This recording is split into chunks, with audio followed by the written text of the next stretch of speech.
Wow, what a great logo. That intro, amazing. For those of you that ever wanted to do that, I got that off of Fiverr.com with somebody in India or Croatia or something like that put that together for me for like $35. And so if you ever want to make your logos do magic things, you can get on Fiverr.com and do that. But welcome. It's Mike Stott and Diana Hornez. And I'm past president, and Diana is current empress of the Cherokee Association of Realtors. I prefer goddess. Goddess, yes. We were having a lot of fun today as we're getting ready for this. And so if we start giggling or blushing, it's normal because it's Valentine's Day and love is in the air. And I will be giving my Donna her sweet tarts and a card. And what are you giving Dennis, your husband?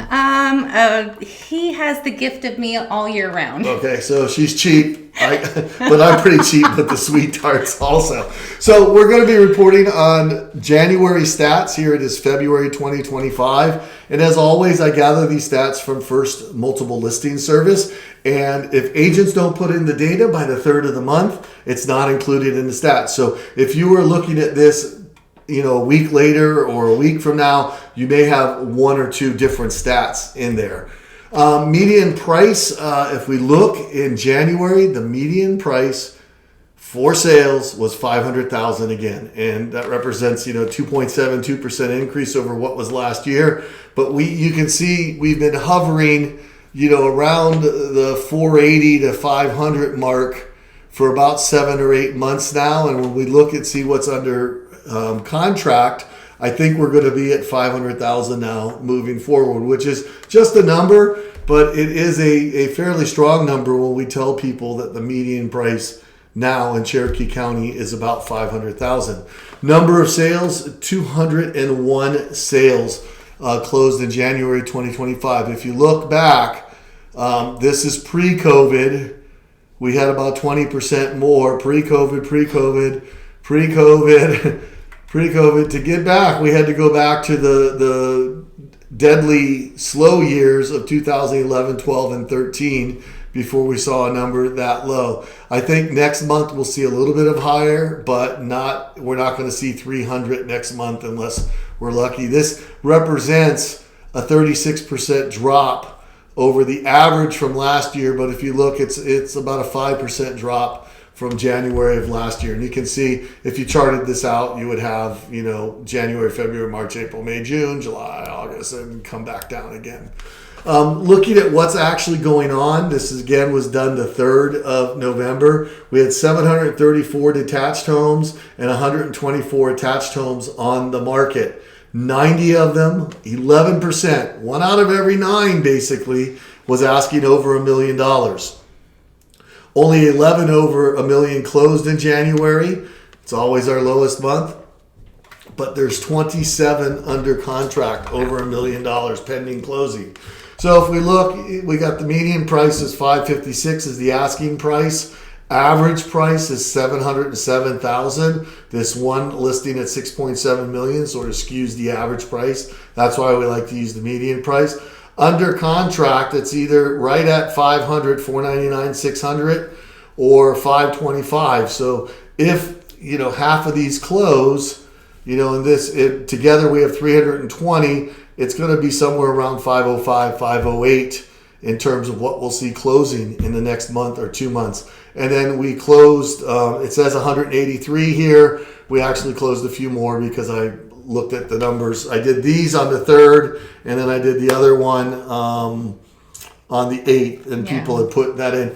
The 3rd was a weekend, I think, or it was a Monday, and the 1st and the 2nd were weekend days. And so when I updated this on the 10th, there was another 18 sales. It's okay. We forgive you. It's all good. Yes, there we go. But here's what's interesting. We have 197 homes for sale between 400 and 500,000.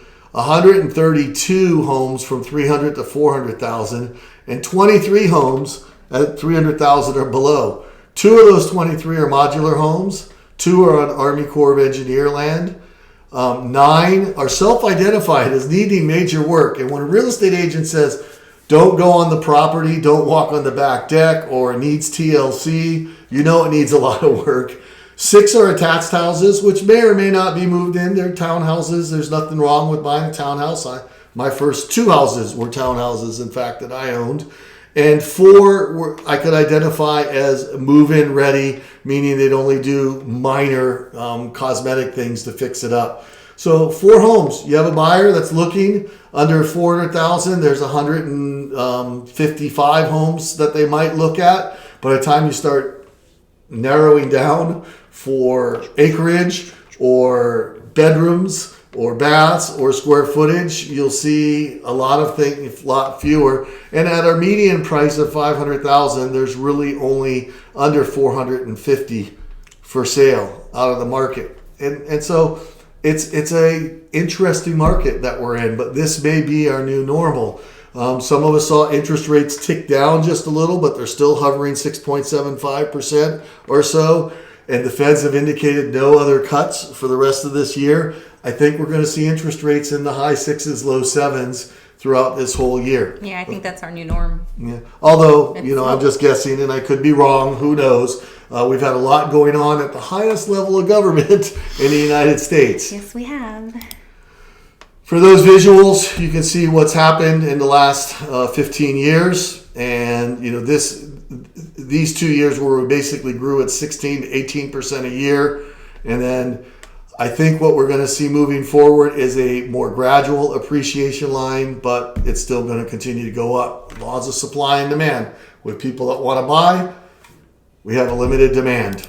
There we go. For those who are thinking, well, we'll just help our clients rent, we have 90 active single-family homes on the market. The median asking price is $2,800. In January 2025, we rented 28 of them, and the median price was $2,475. We look at townhouses or condos, 58. We rented 11, and it was $2,266, and then the median rental price is $1,995. If we're looking, landlords are looking for 3-to-1 income ratio. Tenants are going to need about $80,000 a year to rent a median home at $2,500. And, families earn that. But what it means is essentially the single school teacher or the single firefighter or the single police officer or the single nurse, people that are in what we call first responder or essential jobs, service jobs, they can't rent even unless they have a partner that's making money. So again, not depressed. These are just the numbers. What do we do about it? Well, we can look at where do we compare. Well, let me back up for a second. Another source of stats is from the Georgia Association of Realtors. They will only, in February, they're going to give us the December stats. And towards the end of February, we'll get the January stats.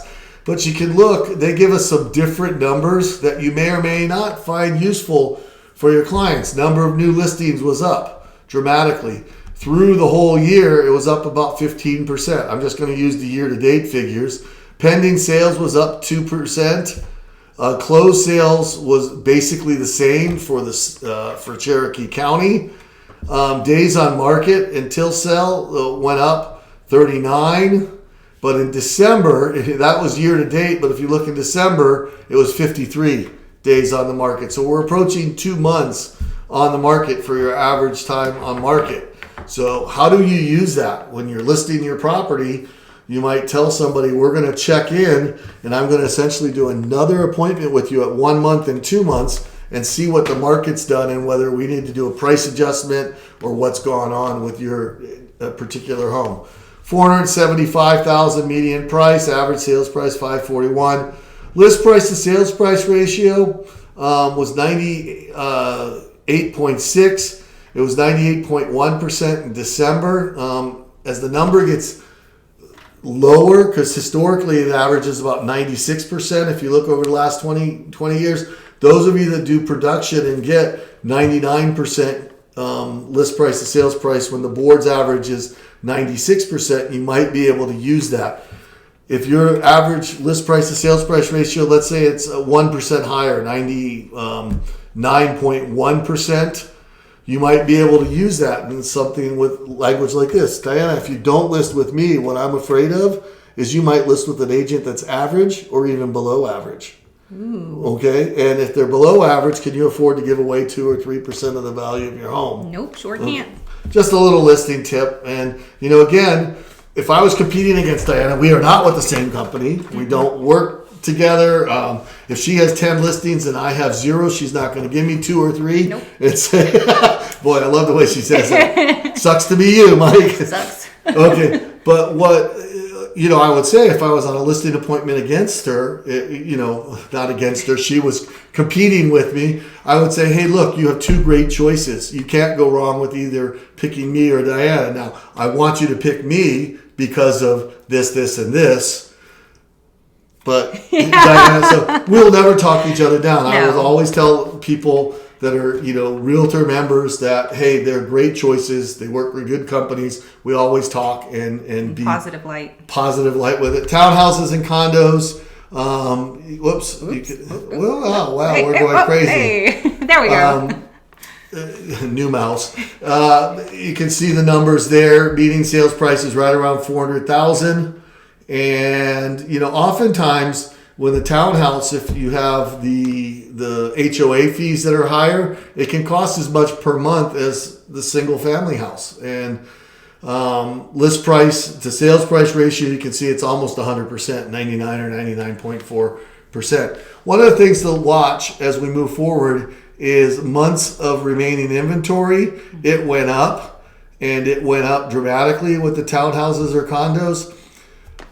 Historically, when you have below 4 months of remaining inventory, it's a seller's market. The less you are, the stronger the seller's market, which is why I think our market's going to continue to go up. Mm-hmm. When you get somewhere between 4 and 6%, that's a neutral market or a shifting market. We're not going to know what's going to happen. We may hit that this year. I think we will. I'm not sure, but we may. And if not this year, the next year, we're going to return to what's a normal market. And it's hard as a real estate agent when we don't know if prices are going up or down. So be grateful for the market we have now, because we can tell our sellers prices are going to keep going up for the foreseeable future. And when we get above 6 months of remaining inventory, it becomes a buyer's market. One thing to notice, using those statistics, if you went back and looked at the number of sales over $1 million, if you remembered earlier, we had 90 on the market, but only 11 closed. Mm-hmm. That's an 8-month supply of homes. It's definitely a buyer's market in the $1 million. Doesn't mean the home's not priced right at $1 million. It doesn't mean the price is going to come down. It just means that the buyers have a little bit more negotiating power when we get that. Prices are continued to rise. If you look at all Case Shiller and 6 or 7 other economists, this is what they predict is going to happen nationwide. I think Georgia will exceed that a little. Cherokee County may be just right at that. And if you looked at it, you can go to Goldman Sachs, the U.S. Economic and Financial Outlet. And it's getting harder and harder to buy a home. The price to income ratio way back in 1985 was 3.5 to 1. In Hawaii, it was about 2 to 1 when I was selling there. Now it's almost 6 to 1. Wow. Okay, and if you look at Cherokee County, we're at about 5 to 1. If you look at the median income is a little over $100,000, and if the median price is $500,000, we're at like 5 to 1. So key, I've mentioned this before, hopefully repetition is the art of learning, is talk to your clients that have adult children. Say the best thing you can do for your adult children is get them into the largest wealth builder in the history of the world and help them buy a home. Help your adult children buy a home. Don't worry about leaving them inheritance. Help them buy a home. They can do that. This is going to be my annual or semi-annual or quarterly plea to invest in the Realtor Political Action Committee.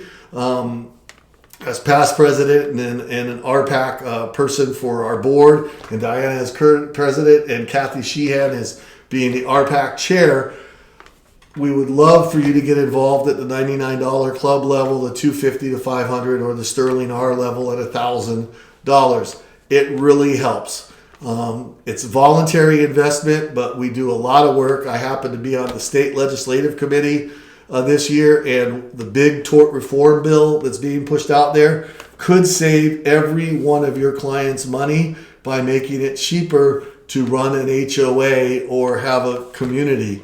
We just have a horrible reputation in the state of personal injury lawsuits and large amounts being awarded by juries. And what's happened is HOAs have had to install gates and cameras and security and pay, lawsuits or defend themselves. So anybody that has a client that's ever been in an HOA, we would like to see this tort reform pass. Haven't seen the final version of it.